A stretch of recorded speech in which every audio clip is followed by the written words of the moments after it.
Hey guys, so the last time I did a poll on my channel, you guys voted for me to do a video breaking down my thoughts on Shuichi, but this video proved to be a lot more strenuous than my other videos because there's so much I have to unpack with Shuichi and so much I have to say. If you guys don't know, I've recently returned to college this year in like January to finish my English degree, and one of the things I'm really trying to make sure I do is apply all the skills I learned throughout college to my videos, just to make sure that they're as accurate as possible, and I touch on all my main points in the video and so on and so forth. Since I realized the production of that video was gonna take a bit longer than I hoped, I figured it'd be a better idea to just focus on other topics in the meantime. And this topic in particular is one that I've been wanting to talk about for years.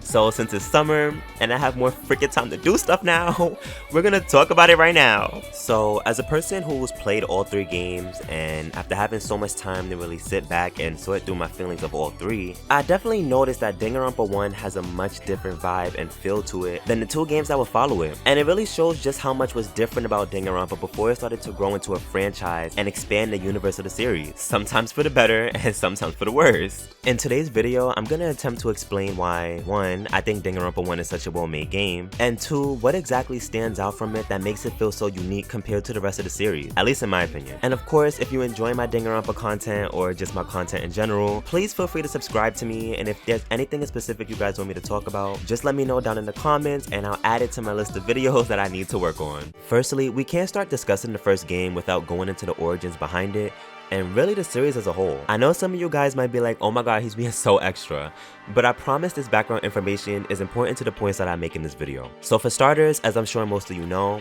the series wasn't originally entitled Danganronpa, and instead it was called Distrust. Initially, Distrust was a visual novel written and co-developed by series writer Kazutaka Kodaka, producer Yoshinori Terasawa, and character designer Rui Komasuzaki. By the way, I'm trying my best to pronounce these names, so if I did mess them up, please forgive me guys. According to Terasawa, the three of them garnered inspiration from North American horror films like Saw and Cube. Knowing this, the grotesque nature the series is known for begins to make some sense, especially when we look at footage of what Distrust was like in concept. Looking at this and comparing it to the final product, the differences in presentation become very apparent. The look and environment of Distrust is a lot more dark, intense, and definitely has a rougher look about it. Now obviously that's to be expected with this being a beta, but I definitely believe that the harsher art style was at least somewhat deliberate, especially knowing the two movies that this series drew inspiration from. Some notable things are that the blood in this beta is actually red, and the whole nature of this execution in particular, which we know was later used for Leon, is so much more brutal than in the final product. And the final product is already considered to be pretty bad, at least to me. Somewhere down the line though, a shift in tone happened and we started to move away from the original vision of Distrust and into the vibrant yet twisted series that we know and love today. A lot of the visual edginess and intensity was lightened up a lot in the final release. And apparently some of the reasons for this was to make sure that players would focus more on the colorful cast of characters and allow the games to trigger a sense of psychological horror in the audience rather than solely relying on the environment. Personally, I believe this was a huge step in the right direction for crafting what we now know today as Danganronpa, because it gave the game and the series as a whole a much needed thing that every game needs: personality. While the characters in Distrust resemble their final counterparts, the edgy presentation of the game and the combinations of blacks and reds and harsh lines really don't make them stand out against their environment or each other. And I'm so relieved that they decided to move away from this choice of presentation and move towards one that will let the story, the characters, and the impact of the situation trigger feelings of emotion within the player, while almost getting them to let their guard down at how slice of life Danganronpa presents itself to be, especially in the beginning. Several other changes were made during the shift from Distrust to Danganronpa, including the age rating of the game being lowered, which allowed the series to appeal to a wider audience. And finally, on November 25th, 2010, Trigger Happy Havoc was released in Japan, initially for the PSP. Now that we got all that background information covered, we can better understand the conception of the series. They were trying to make a game that would force the player to think about our values of morality and really simulate the feelings and emotions that come with being trapped in a kill or be killed situation. And rather than leaning too heavily on the game's dark tones, they instead balanced it by allowing you to interact with characters who, outside of the situation, have expressive personalities that make you care about them and want to bond with them. And that ends up making them feel more relatable and realistic when you do. And that leads into my first reason for why I feel this game manages to stand out against the rest of the series. And that's definitely because of the cast. Danganronpa is known for quite a few things, but one of the main things that captures people's attention is the characters. And while these characters have always been known to be over the top, it was dialed back a lot in these first games. It feels like the focus was more on the cast as individuals rather than making their talent or some weird quirk about them their entire personality, which becomes a lot more commonplace in games after this. I also think the first cast has a much more realistic look compared to the next two. For lack of a better phrase, the first cast just looks so down to earth, with some exceptions of course, but they're more believable as a group of high schoolers just in the way they present. And all these qualities really make this cast much more realistic. To highlight this point, one of my favorite characters in the first game is actually Sayaka.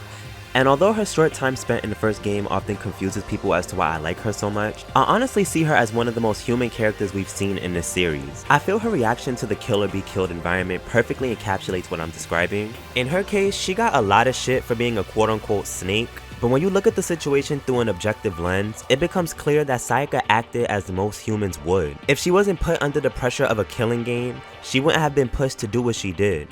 And that ideology applies even in the real world. Most of us living our everyday lives try our best to be law-abiding citizens of society. Most of us. But that's because we fortunately aren't being put in situations like killing games, where you have to question your own ethics and how much survival really means to you. Getting back to Sayaka, we see that although the killing game was stressful for her, she was trying her best to keep herself together and not snap under the pressure. The trigger for her wasn't until she saw her bandmates presumably dead. And when you take into account her bandmates were like family to her, I think that's a very understandable and human trigger. When we're in desperate, tense situations, your decision making is altered in those moments, so you're likely to do whatever you have to do to survive, or see your family and friends again, or whatever it is in life that means the world to you. And this is just one reason why Sayaka stood out to me so much, because she, along with quite a few characters in this first game, mirrored how many of us in society would react in this situation. Moving on from that, my second main point about what makes Danganronpa 1 feel more realistic in comparison to 2 and 3 would definitely be the setting. Now I know some of you guys are gonna be like, of course 2 wasn't realistic, it was a simulation. But that doesn't take away from the fact that the choice of setting affects the tone of your game. In the case of Danganronpa 2, I'm not gonna go too in depth because I do eventually plan on talking about these games, and while I'm personally not the biggest fan, but the island setting definitely eliminated the claustrophobic atmosphere that the first game had. Being locked down in Hope's Peak Academy helped add to the psychological horror aspect of the game. And I know they're stuck on an island in the second game, guys, I know, but it's different being stuck in an outdoor resort-like environment that continuously opens up to you and becomes bigger, versus being trapped in an indoor environment that has a much more eerie and suppressed vibe overall. And although the school opens up to you as you progress through the game, it doesn't take away from the player nor the character's feelings of still being trapped within the walls of school. Finally, I just want to talk a bit about the massive success of Danganronpa 1 and how it really paved the way for this series to grow.